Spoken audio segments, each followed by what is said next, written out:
और सीधे आपको काठमांडू लिए चलते हैं। केपी शर्मा ओली अपने घर से तो जा चुके हैं, लेकिन उनके घर में अब आग लगा दी गई है। तस्वीरें आ रही है, संसद भवन की तस्वीरें हमने आपको दिखाई।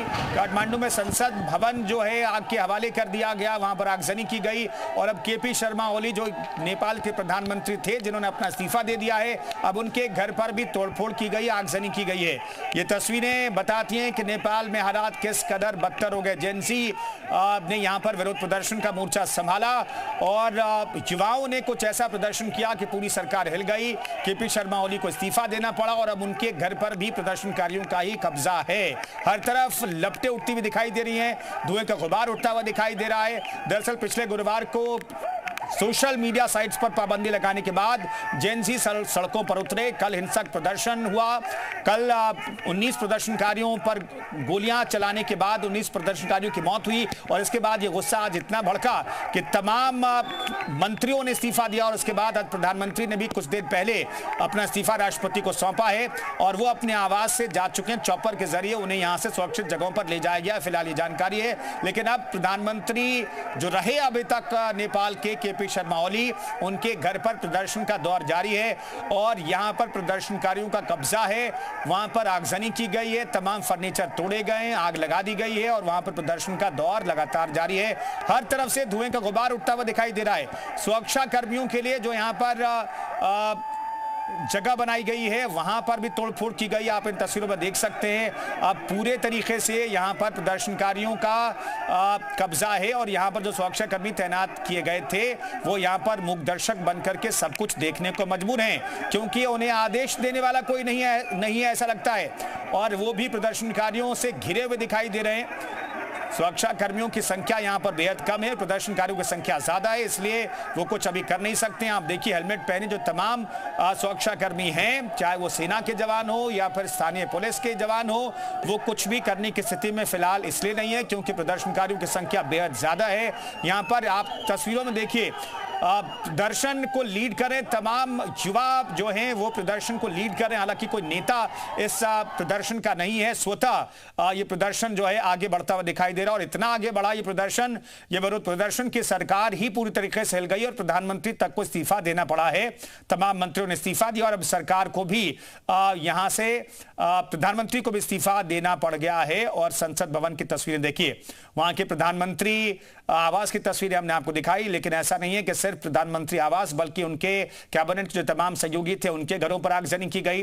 प्रधानमंत्री का घर भी आग के हवाले कर दिया गया। लेकिन उससे पहले संसद भवन की तस्वीरें भी हमने आपको दिखाई। आप देखिए, प्रधानमंत्री के आवास के अंदर जो फर्नीचर है उसमें आग लगाई गई है।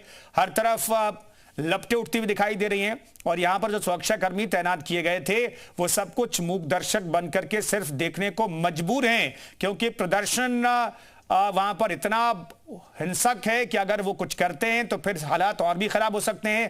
प्रदर्शनकारियों की संख्या बहुत ज्यादा है। ओली के घर में आग लगाई गई, जिसकी सुपर एक्सक्लूसिव तस्वीरें आप जी मीडिया पर देख रहे हैं। केपी शर्मा ओली ने अपना इस्तीफा दे दिया है। 3 चॉपर के जरिए उन्हें यहां से ले जाया गया है। अपने आवास पर वो पहले से मौजूद नहीं और हर तरफ आगजनी की तस्वीरें सामने आ रही है। तो करीब 1 हफ्ते के अंदर सरकार ने जो फैसला लिया, 1 हफ्ते के अंदर पूरी सरकार हिल गई। गुरुवार को फैसला लिया गया था, सोशल मीडिया साइट पर पाबंदी लगाने का फैसला लिया गया था। रेगुलेट करने की जो कोशिश कर रही थी सरकार, हालांकि वहां की सुप्रीम अदालत ने कहा कि आप रेगुलेट कीजिए, सोशल मीडिया को नियम कायदे कानून के अंदर लाइए। लेकिन सरकार ने तमाम सोशल साइट पर पाबंदी लगा दी, क्योंकि वहां पर भ्रष्टाचार के विरोध की आवाजें पहले से सुलग रही थी। भ्रष्टाचार के खिलाफ विरोध प्रदर्शन पहले से हो रहा था। नेताओं के जो बच्चे रिश्तेदार हैं, वो जो मौज कर रहे हैं, जिनके पास पैसों की कोई कमी नहीं है, अय्याशी की जो तस्वीरें वहां पर शेयर की गई तमाम सोशल साइट के जरिए, इसलिए सरकार ने पूरे सोशल मीडिया पर ही पाबंदी लगा दी। जिसके बाद ये गुस्सा इतना भड़का कि आखिरकार हर तरफ आग की लपटें दिखाई दे रही हैं। चाहे वित्त मंत्री के घर की बात हो, सूचना मंत्री के घर की बात हो, संसद भवन हो या अब प्रधानमंत्री के आवास की बात हो, हर जगह सिर्फ आग ही आग दिखाई दे रही है। लोग कह रहे हैं कि हमारे पास खाने को पैसे नहीं, लेकिन नेताओं के पास इतने पैसे कहां से आ रहे हैं? भ्रष्टाचार का आरोप लगाया जा रहा है। वहां पर कोई भी काम बिना पैसे दिए होता नहीं है। लोगों को नौकरियां नहीं मिल रही हैं, फैक्ट्रियां नहीं लग रही हैं, लोगों के पास काम करने के लिए कुछ है नहीं। और जो नेपाली लोग विदेश में जाकर के काम करते हैं, पैसा भेजते हैं, उससे उनकी रोजी रोटी चल रही थी। और ऐसे में सोशल साइट पर पाबंदी लगाने के बाद संपर्क जो है वो नेपाल के लोगों और विदेश में जो नेपाली लोग जाकर के काम करते हैं उनका संपर्क कट गया था। महाराजगंज से मनीष त्रिपाठी भी हमारे सहयोगी मौजूद हैं। मनीष, चूंकि नेपाल में हालात बेहद खराब हैं और उत्तर प्रदेश से लगता हुआ नेपाल की सीमाएं हैं, वहां पर सुरक्षा के कैसे इंतजाम फिलहाल किए गए हैं?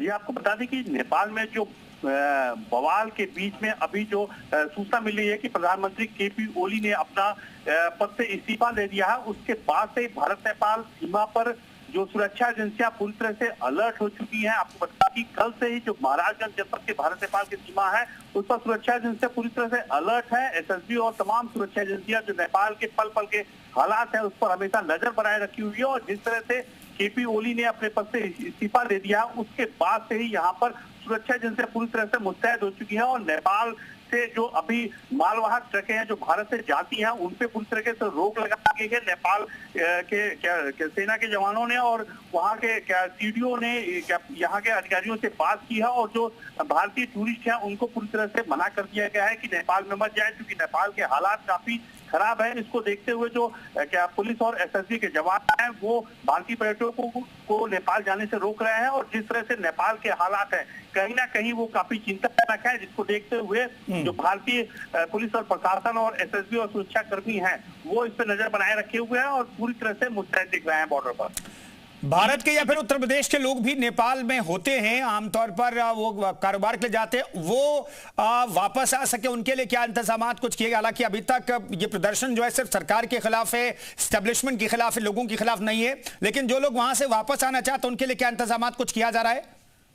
जी बिल्कुल, आपको बता दें कि जिस तरह से कल से नेपाल के हालत काफी खराब है, उसको देखते हुए चूंकि नेपाल जो राष्ट्र है वो भारत का पड़ोसी राष्ट्र है और भारत के कई लोग वहां पर टूरिस्ट ऐसे जाते हैं और साथ ही साथ काम के लिए भी जाते हैं। तो काफी लोग फंसे हुए हैं। जो भारतीय पर्यटक है वो जो फंसे हुए थे वो धीरे धीरे आ रहे हैं, क्योंकि उनके ऊपर किसी तरह की कोई हिंसा नहीं किया जा रहा है।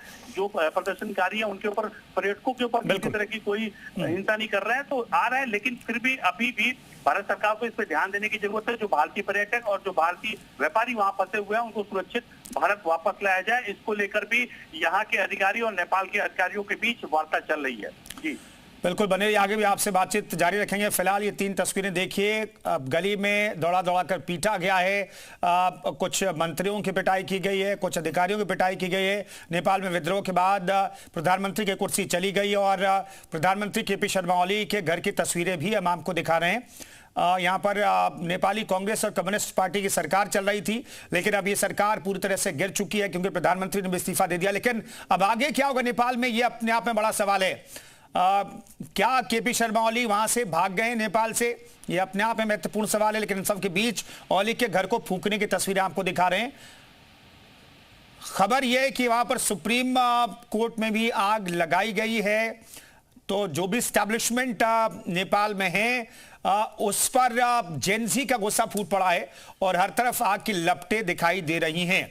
तो सुप्रीम कोर्ट के परिसर की भी तस्वीरें हम आपको दिखा रहे हैं। ये कहा जा रहा है सुप्रीम कोर्ट का परिसर है जहां पर आगजनी की गई है। हर तरफ धुएं का गुबार, धुआं का देख सकते हैं, हर तरफ आगजनी की गई है, धुआं उठता हुआ दिखाई दे रहा है। और प्रधानमंत्री के आवास को भी आग के हवाले कर दिया गया है। लेकिन गनीमत यह है कि केपी शर्मा ओली अब अपने आवास पर मौजूद नहीं है, उन्हें सुरक्षित जगह पर ले जाया गया है। तो राष्ट्रपति ने इस्तीफा स्वीकार कर लिया प्रधानमंत्री का, तो अब नई सरकार का गठन होगा। लेकिन किस तौर पर वहां पर सरकार अस्तित्व में आएगी, कौन मोर्चा संभालेगा, किसे जिम्मेदारी दी जाएगी प्रधानमंत्री के तौर पर, उनके कैबिनेट का गठन किया जाएगा, तो वो कैबिनेट कैसा होगा, कौन कौन से चेहरे होंगे और वो कैबिनेट के सदस्य कौन तय करेगा, प्रधानमंत्री कौन तय करेगा, अंतरिम सरकार क्या गठित करेंगे राष्ट्रपति वहां पर, ये अपने आप में बेहद महत्वपूर्ण सवाल है। इस आग की लपटें जब ठंडी होंगी तो इन सवालों का जवाब तलाशना होगा वहां के जेनजी को भी।